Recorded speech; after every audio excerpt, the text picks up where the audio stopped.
During the last 2 weeks, the week before Easter and the week after Easter, Congress was in recess.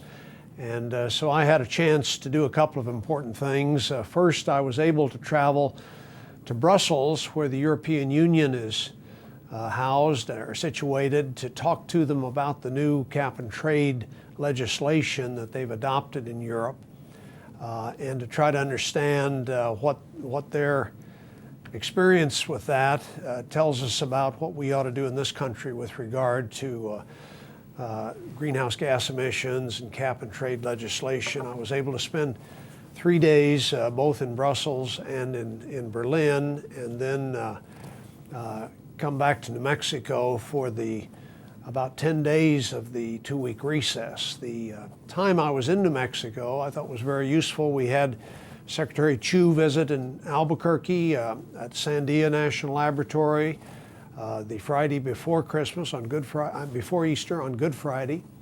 And we also had Secretary Salazar visit the next Friday to talk about the public lands legislation that we had passed through the Congress, and to talk about the importance of that for New Mexico and the provisions in that public land bill that most benefited us in New Mexico.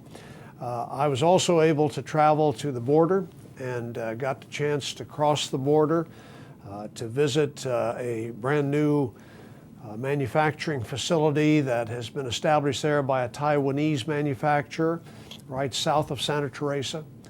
That promises to create additional job opportunities for us on the U.S. side of the border in Santa Teresa, and I hope that that's the case.